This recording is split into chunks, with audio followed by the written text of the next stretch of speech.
Vista's outcomes research follows up with patients 1 month, 6 months, and 12 months after they leave treatment. And we're looking to learn a number of different things. First of all, did they meet their drug and alcohol treatment goals? Or if they relapsed, have they been able to regain active recovery? We know what different disorders they were struggling with prior to leaving treatment. How are they doing today? And then we get a lot of information about what impact treatment has had on their quality of life. For example, were they bouncing sofa to sofa before and now they have their own apartment? Are they back working or back in school? Have they been able to avoid any more run-ins with the criminal justice system, etc.? How the research works is we will reach out to your patients by text, by email, and also by phone. We'll make 10 to 15 attempts to reach them each time, and we even pay the patients a little bit to take the surveys. If they submit a survey, we can instantly text them the link to a Starbucks or Target gift card, or we can mail it to them if they prefer. And if we're unable to reach the patient at all, we will also reach out to locator people like a mom or a spouse that the patient has given us permission to contact in case we are unable to reach them. As a result, our researchers are typically able to reach 50 to 60% of your patients at each of these different time periods. Now, one thing that's important to understand is that while your patients are in treatment, we promise that everything they tell us will be immediately reported back to you. But once they leave treatment, we promise your patients confidentiality. The reason for this is we need them to be able to report to us that they are back injecting heroin, for example, without being worried that this information would get back to their clinician, who they know would be devastated to hear this.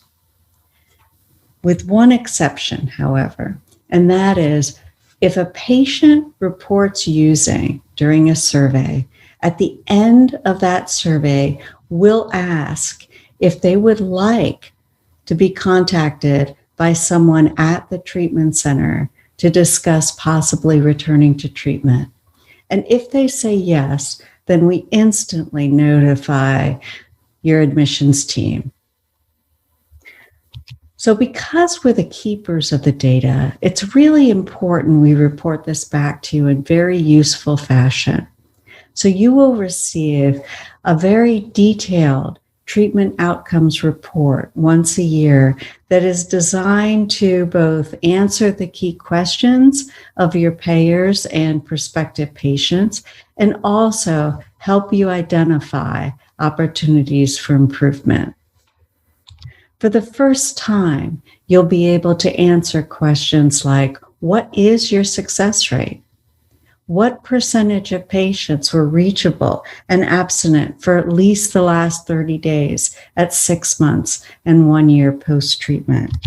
And how does that compare to Vista's norms?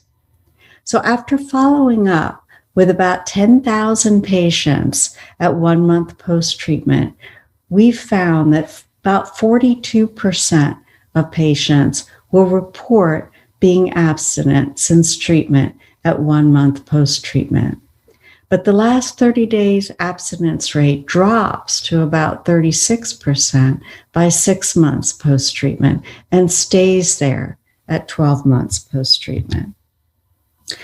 We also report the difference between the pre-treatment year and the post-treatment year in the number of expensive medical interventions. So hopefully you can make the case that this savings alone in ER visits and hospital stays and detox treatments more than covers the cost of your treatment, and therefore you deserve higher reimbursement rates or pay for performance bonus.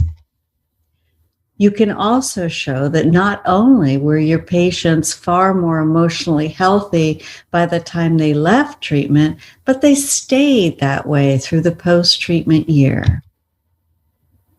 Families will be very interested in seeing the improvement in the percentage of patients who are gainfully employed or going to school between intake and 6 months and 1 year post-treatment. And finally, we also report to you the difference among your own patient population in the abstinence rate between patients who successfully complete treatment and those that leave early.